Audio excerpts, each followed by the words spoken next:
몇 시간에 이건가요? 시간. 네. 어떻게 보셨어요?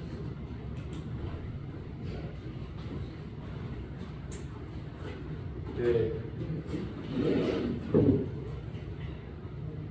이번 시간에는 조직신학, 조직이, 조직.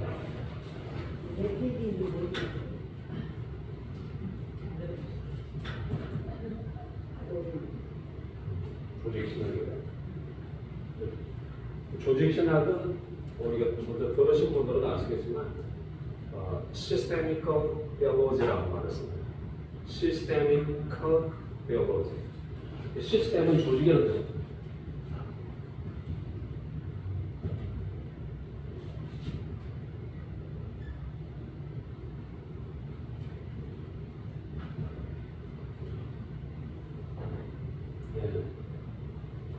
시스템이란 세계, 다음에 이제 대원은 하나님이고 어지는 학문이라는 뜻입니다. 그래서 실론, 조직 신학에 관련된 여긴 학자, 여기는 하나님,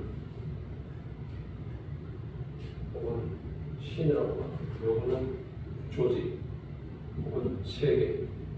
그래서 영어로는 시스테미컬 비올로지라고 하겠습니다.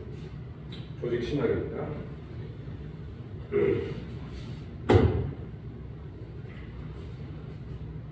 그러면 이제 하나님이 어떻게 존재하는가?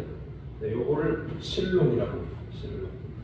하나님에 관한 학문은 신론. 그러면 사람에 관한 인간.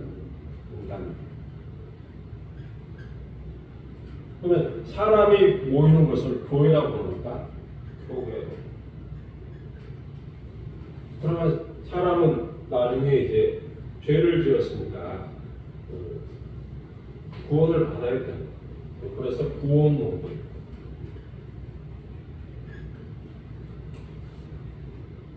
그래서 신론, 인간론, 혹은 뭐 구원론, 교회론. 그 다음에 이제 구원받은 인간들은 앞으로 어떻게 될까? 그래서 나오게 종말로 인되더라. 끝으로. 그러니까 가장 중요한 건 신론이다. 신론. 사람이 누군가를 알기 위해서는 하나님이 누구신가를 알아야 기본적으로 사람이 만족에 이른다. 그래서 하나님이 사람을 만드셨기 때문에 사람은 하나님을 통해서만 자기 정체성을 알게 된다. 하는 그게 이제 신론. 그래서 이제 하나님이 그러면 어떤 분이시고 어떻게 존재하는가? 그래서 이제 이 신론에서 다뤄지는 부분은 하나님이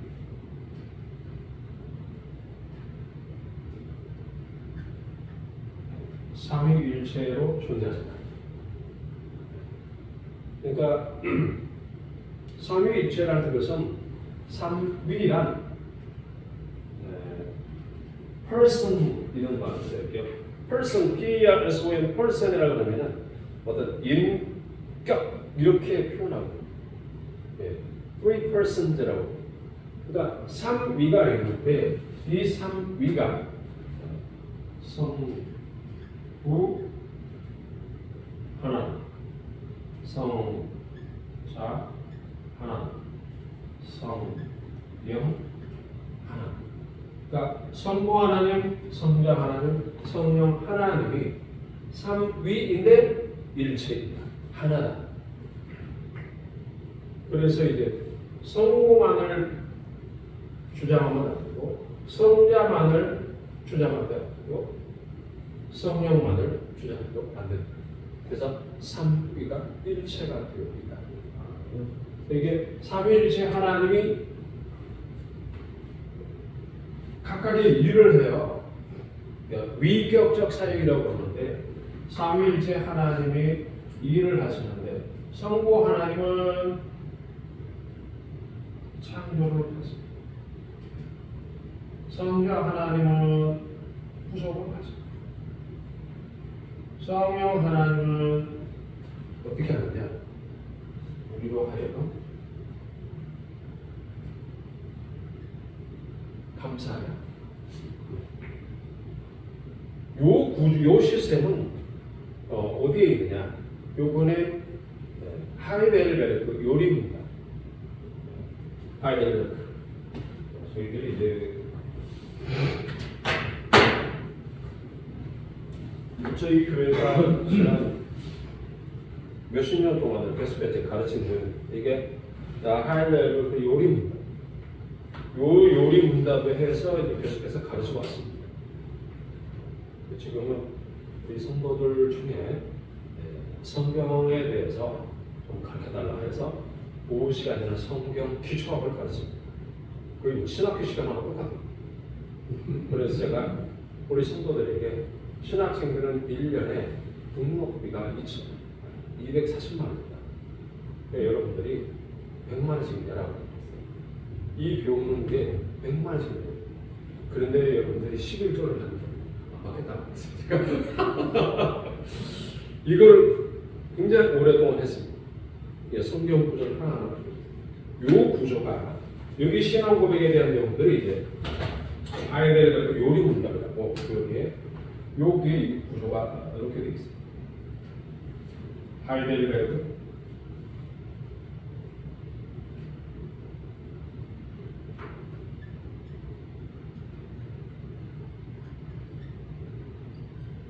요리 문답이라는 것이 뭐냐면 질문하고 교리를 질문하고 답한다. 요리라는 그 교리인데 질문하고 답한다. 예를 들면 이런 질문이 있어요. 네, 우리가 이제 우리 성도들은 잘 압니다. 살아서나 죽어서나 제 1문이에요. 살아서나 죽어서나 당신의 유일한 위로는 무엇입니까? 이렇게 물어요. 그러면 이게 이제 이렇게 질문을 하면 답을 이렇게 합니다.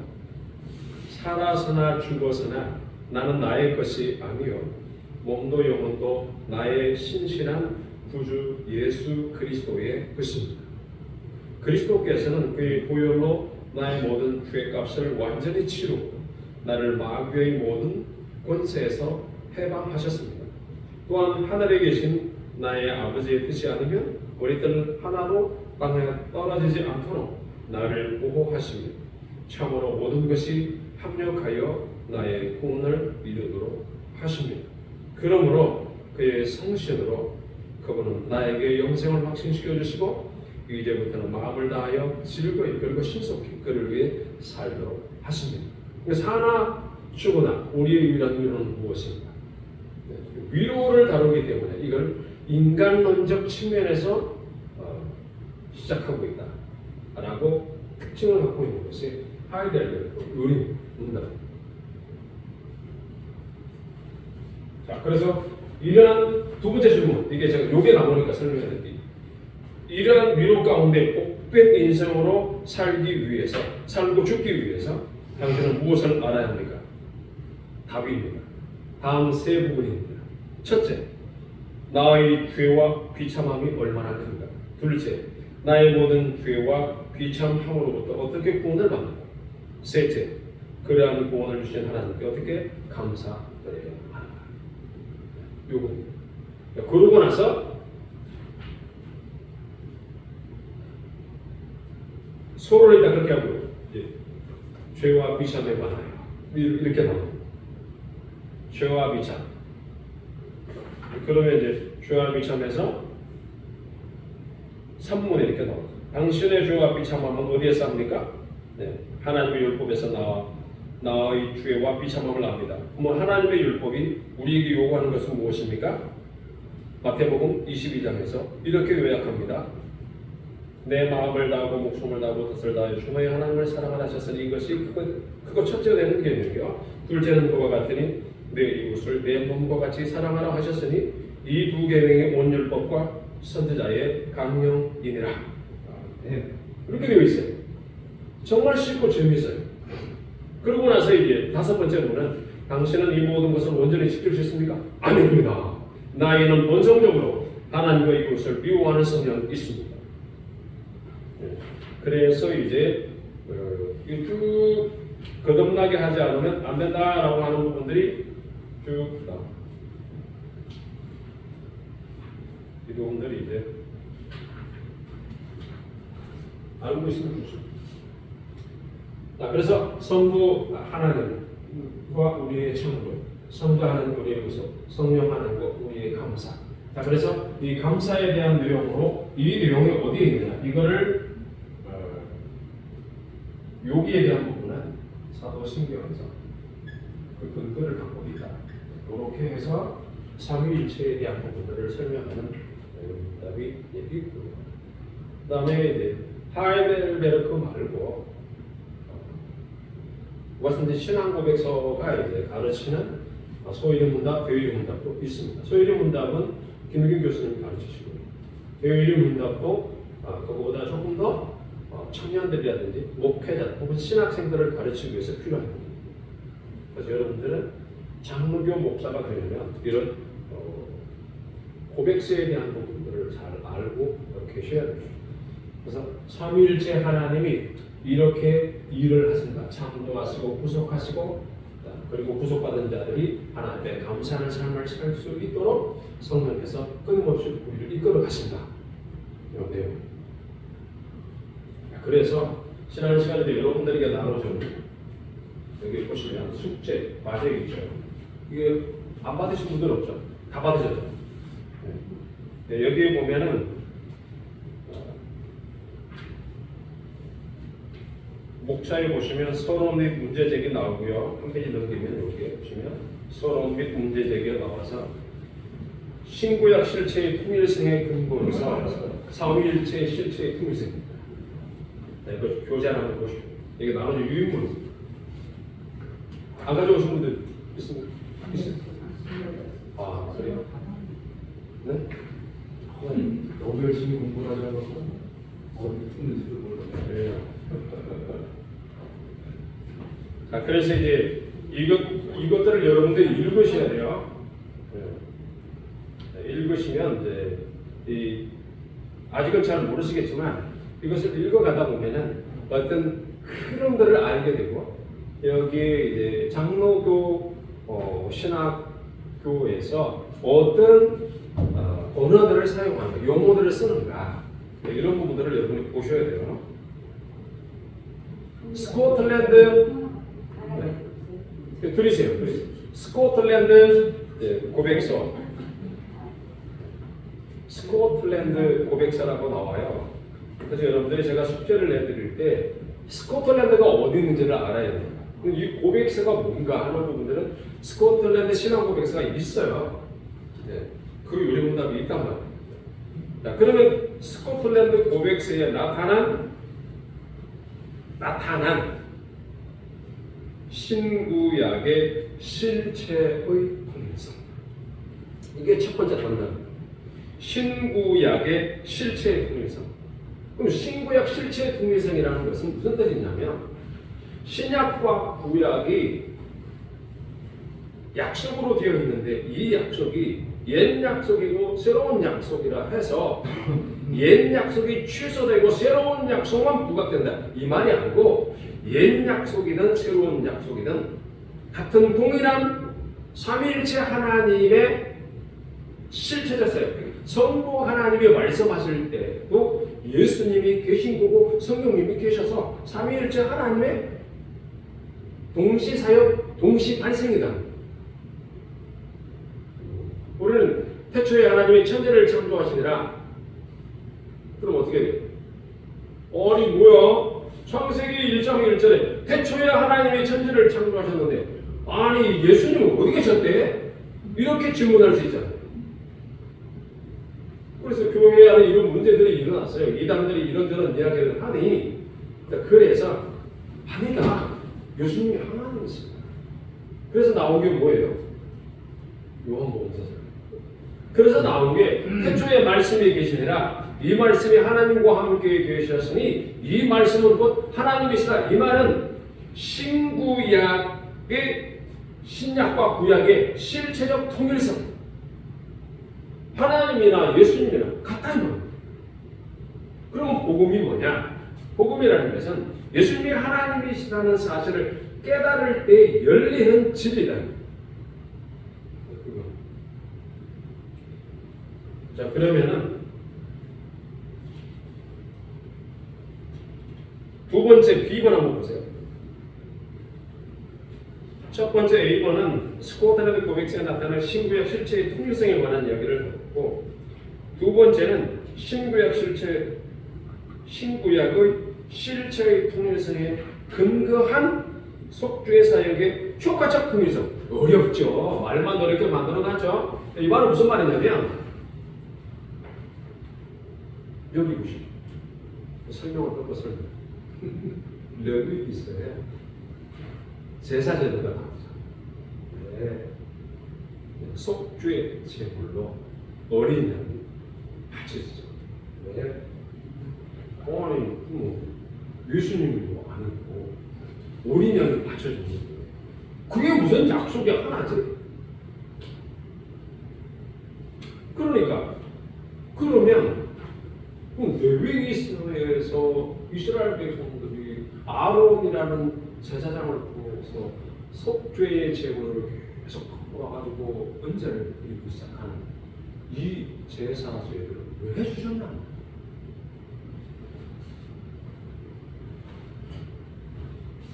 하나님이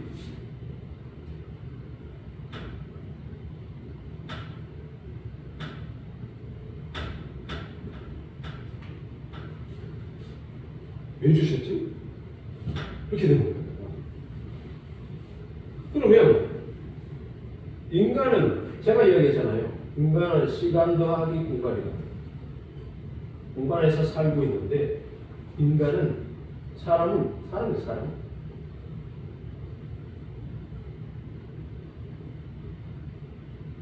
뭐냐? 지식과 의지를 사람이라고 말합니다.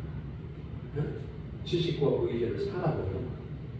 근데 이 사람이, 인간은 시간과 공간에서 살아.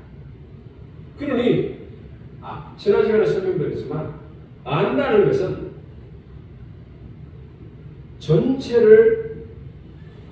전체와 부분이 동시에 풀어지더라고요. 전체와 부분이 동시에 우리는 풀어지지 않고, 사람은 어떻게 세월 속에서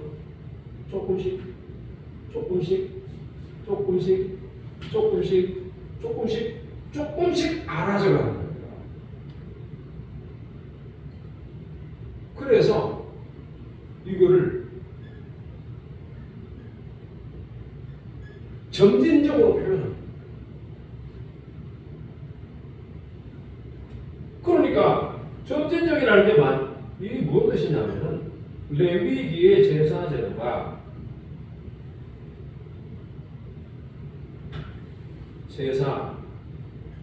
제도가 점진적이라는 틀 안에서 이야기하는 것은 인간이 갖고 있는 한계다.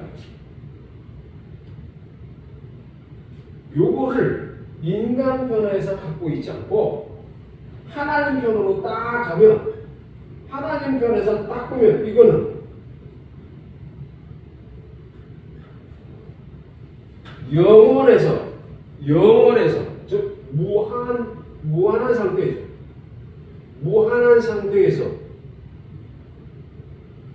유한한 인간을 무한을 받을 수가 없어요. 유한이 무한을 못 받는단 말이에요. 그러면 인간이 안다는 것, 이 지식이라는 이 틀에서 이루어지려고 그러면은 인간은 점진적으로 이해하는 구조를 갖고 있지만 하나님은 부분과 전체가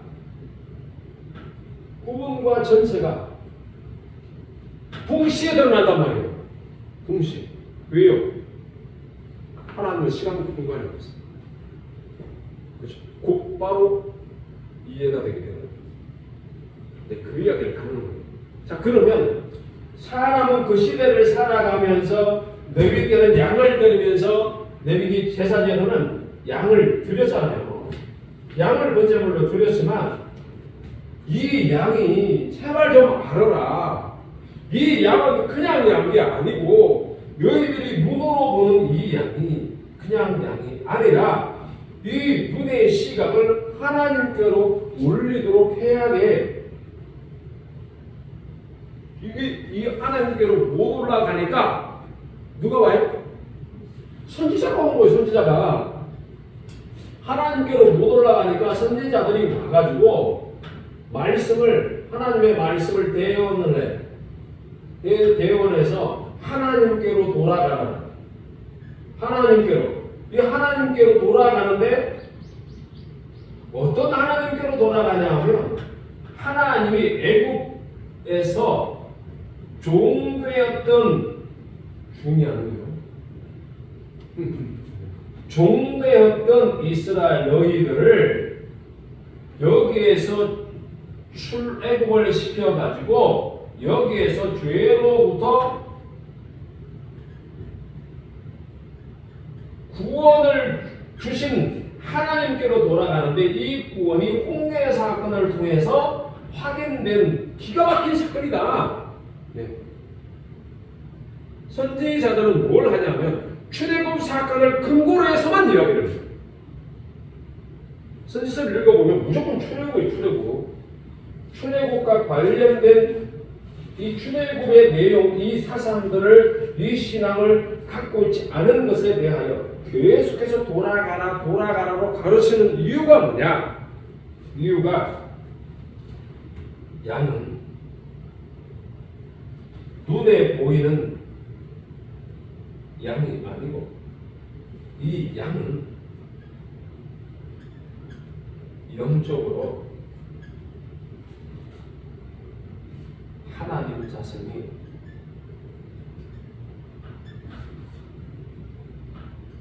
번제 양으로 오신다.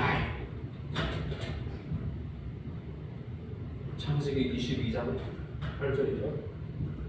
한번 창세기 22장이요. 확인해 볼게요. 오늘 모리아 산에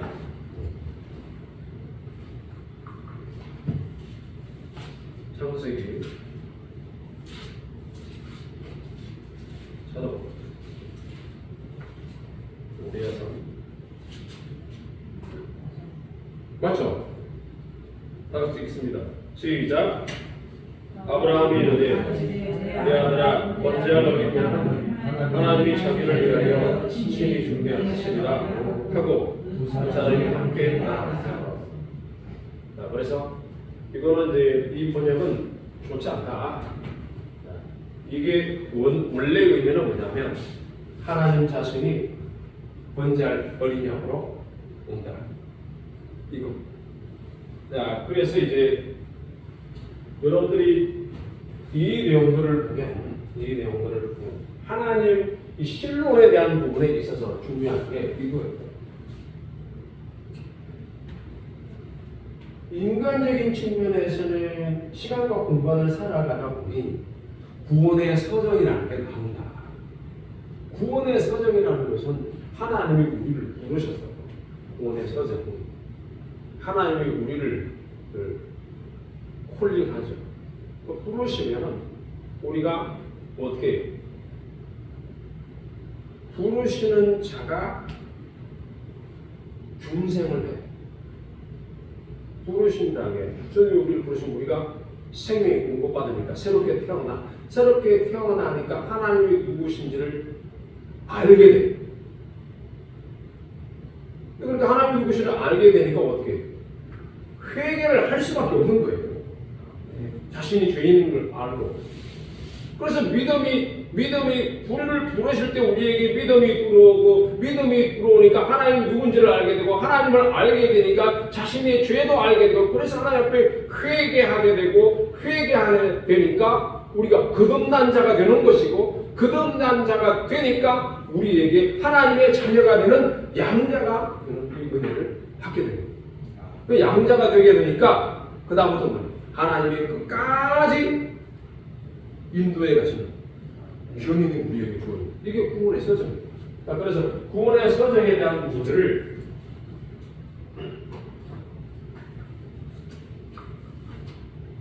여기 이제 저희 교회에서는 웨스턴 때 신학교가 있어. 이거를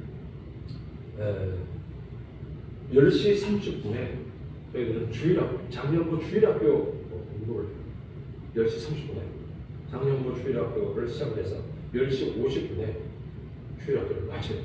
그런 다음에 곧바로 예배 준비를 했다가 바로 예배를 들어가는 이렇게 진행하고 있어요. 이게 항상 그렇게 되는 거예요.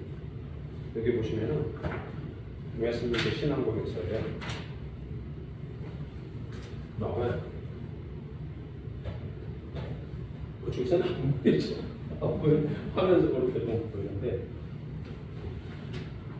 제일 처음에 성경이요. 성경.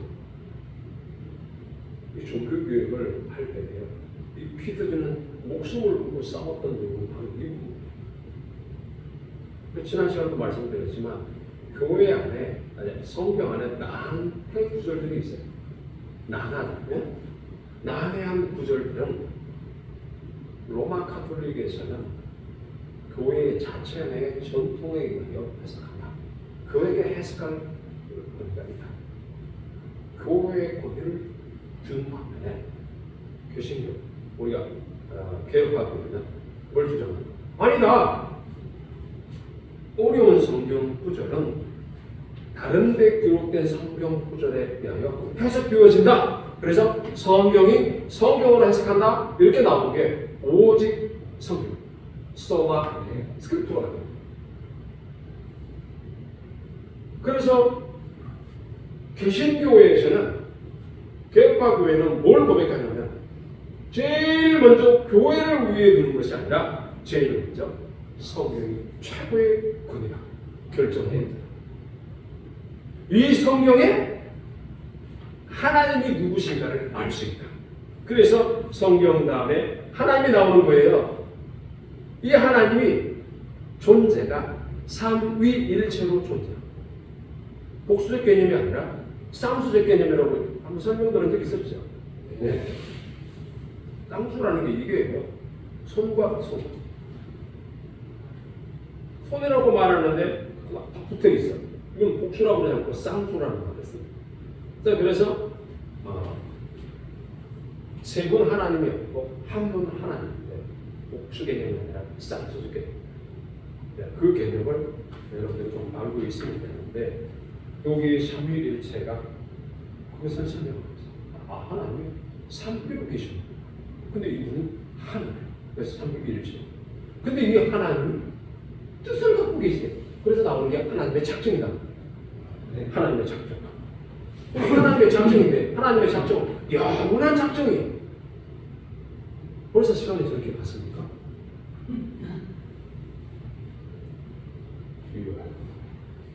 자, 성경에서 하나님이 누구신가를 알고 하나님의 삼위일체로 계시고 이 삼위일체이신 하나님이 영원한 뜻을 갖고 계셔. 영원한 작정. 그 작정 속에 뭐가 있냐면 삼위일체 하나님의 의논을 통해서 창조하자. 이 창조한 세계를 다스리자. 승리하는 거예요. 그러니까 섭리 안에는 뭐냐? 다스리고 보존하는 게 두 가지 요소가 있어요. 섭리의 두 가지 요소. 보존과 통치. 그러니까 하나님이 창조한 세계를 보존하고 통치한다는 거예요. 그런데 이 웨스민스터 신앙 고백서에서 중요한 고백을 하고 있는 게 뭐냐면 이와 같은 신앙 고백을 하고 있는 거예요. 성경 안에 있는 것을 가지고 이렇게 고백을 한다는 거예요. 영국에서 그렇게 고백을 했다는 거예요. 우리나라에서는 정광훈 목사님이 서울 신앙 고백서를 냈죠. 발표를 했죠. 네, 그러니까 똑같은 거예요. 자, 그래서 여기 보면 섭리 안에 인간이 타락하고 그 타락으로 이 죄로 말미암아 타락해서 벌이 온다는 것까지도 하나님의 섭리 안에 있고 하나님이 언약을 주시는 것도 하나님의 섭리고 그 죄를 속하기 위해서 예수님이 오시는 것도 하나님의 섭리고 예수님이 택자들을 불러내시는 것도 하나님의 섭리고 하나님이 새로운 교회를 만들어낸 것도 하나님의 섭리고 그 새로운 교회를 통해서 영원한 그 하나님의 나라를 이끌어갈 것도 하나님의 섭리다. 이 섭리인데 보존하고 통치하는 방식으로 이끌어간다 하는 겁니다. 그래서 어디까지 간다? 여기 보면 최후의 심판 때까지 간다. 이게 이제 그 웨스턴리 신앙 고백서에서 신앙 고백을 한 내용. 그러니까 이제 여러분들이 여기에 보면은 신구약의 실체의 통일성에 근거한 속죄사역의 효과적 통일성이라는 것은 이 어린이 바로 예수입니다. 그러니까 사도 요한이 아니라 세리의 요한이 보라 세상 죄를 지고 가는 하나님의 어린 양이로다 그러잖아요. 세상 죄를 지고 가는 하나님의 어린 양. 그래서 신구약의 언약의 실체의 통일성하고 구속사역의 효과적 통일성 이런 이야기가 그런.